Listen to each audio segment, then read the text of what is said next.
Hi, it's Micah from Shinebright Career Coaching. I'm going to talk to you today about the courage to actually make the change you want in your career. In this video, I will cover ways to dig deep and figure out what it is you want and to actually cultivate the courage in yourself to do it. So often clients come to me and they say that they feel discouraged, they feel lost, they just don't know what to do or where to go.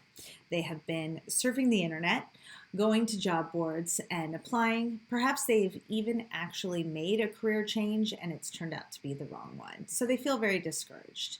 When I'm taking these calls with potential clients and they sign up to work with me, I often feel like, wow, we're going to have to really dig deep and go far before we gain any clarity. And so in the Shinebright process, we always start with you. We start with strengths and getting to know really what is making you tick. So with those clients, we dig deep and we dig in, but we don't have to spend that much time to really begin to find some clarity in really just starting off by looking within, self-reflecting, really conducting some very specific self-exploration. Clients already often have the answers within them floating very near the surface, and they are closer to the finish line of job happiness than I ever could have guessed from that initial call. And so that's what I wanted to talk to you about today. Are you one of those folks who is really much closer to the finish line than you anticipated or could have known? And that is because you've been burying deep what you really want to do. So let me start at the beginning. When we are feeling overwhelmed or burnt out or like we need to make a change, we really get exhausted in searching for the answers. And we look everywhere externally. As I mentioned, we start going to job boards, we start asking everyone in our lives, what should I do and where should I go? Some of these can be effective sometimes, but the problem is we usually unleash a tidal wave of these types of searches. And after a while, that scrolling on your phone, that applying for this job and that job and talking to your aunt and your cousin and your uncle and your dad, who all have different threads of advice, all good-hearted and wanting to help you find the best path forward, it really does act like a tidal wave and it overwhelms you and it floods you and you feel like you're never going to make sense of where you want to go in your life. So, rather than looking externally, what we really at Shinebright talk to our clients about is look within. Start to think about moments of joy in your most recent job and think about where your daydreams have gone.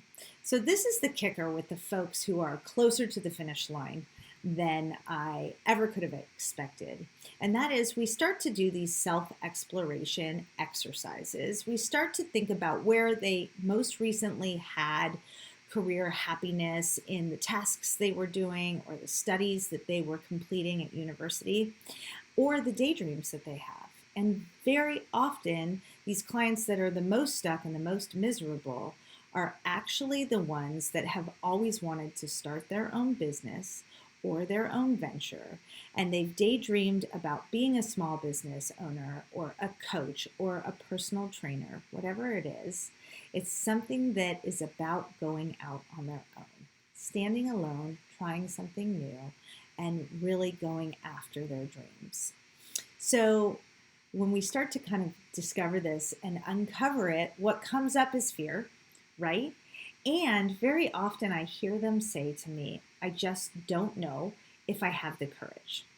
And so I want to talk to you about how to develop the courage to actually move forward in your dreams and to actually make and establish goals to go out and follow the dream of becoming a small business owner, a personal trainer, whatever it is, but the dream that you go out and do it for yourself on your own independently.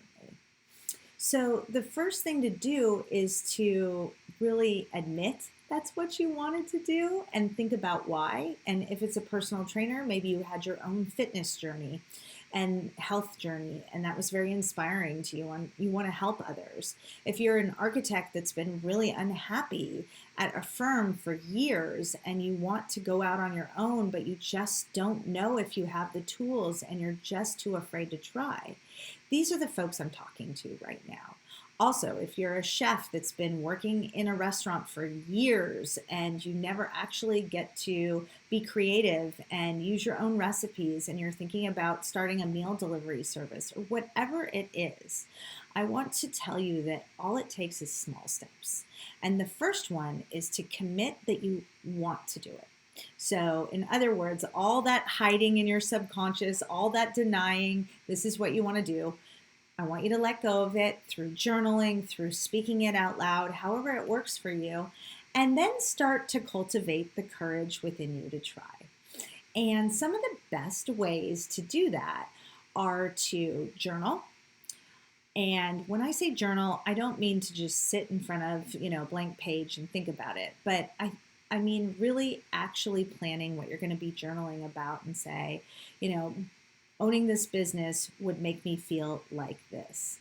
Showing up in the morning to my own workout studio would help me to feel this way.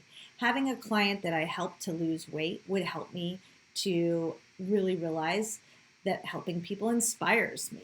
So again, spending time journaling, writing, and actually starting to believe in yourself and your ability by imagining your future and how it would feel to get there.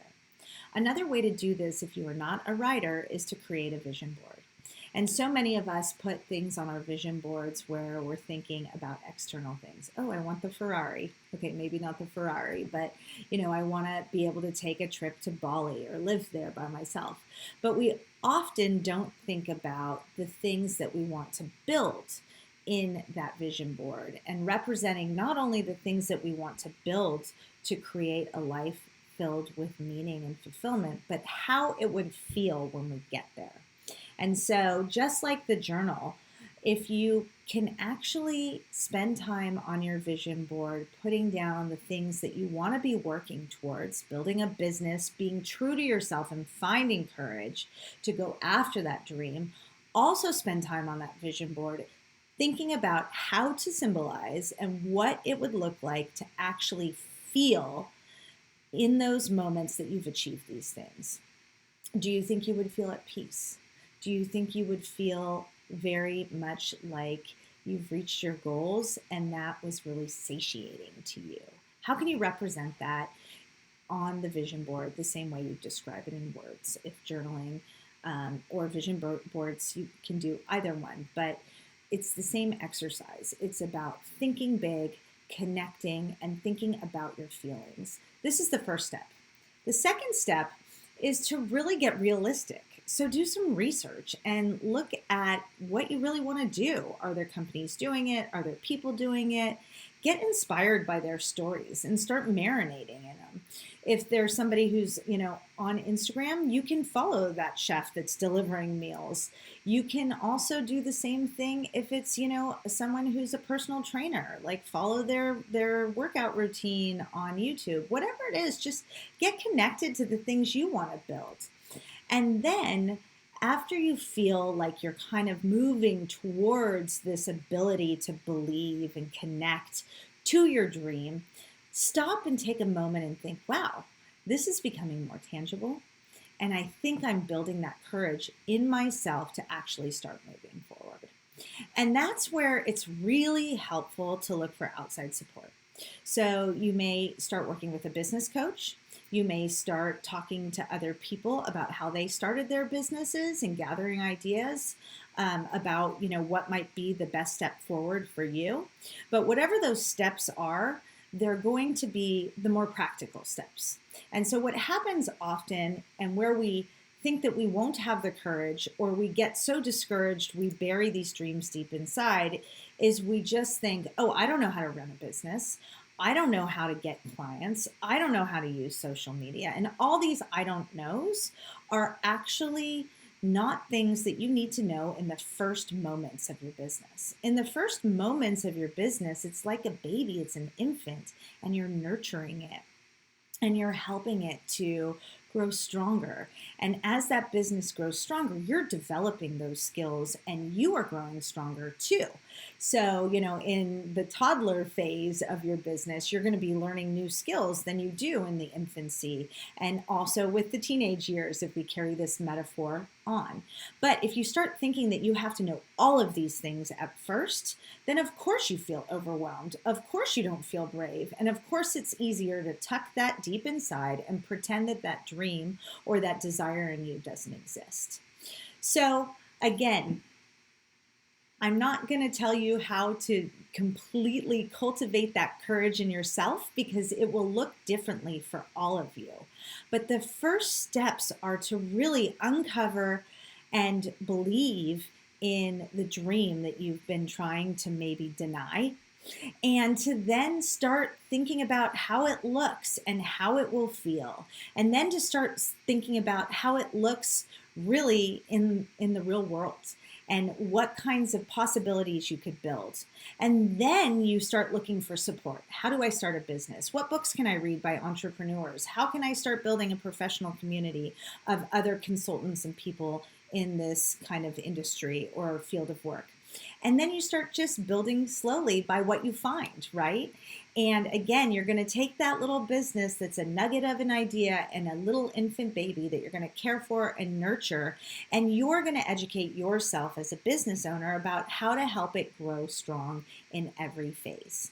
And you won't learn that in one day, but you also will never start if you allow that piece of it, of knowing everything at the start, discourage you from starting. So think about being courageous, believe in yourself, commit to the idea, and the bottom line is be self-reflective, dig deep, and be honest with yourself so that you give yourself that chance to be this person who followed their dreams, found that independence, and stepped out on their own.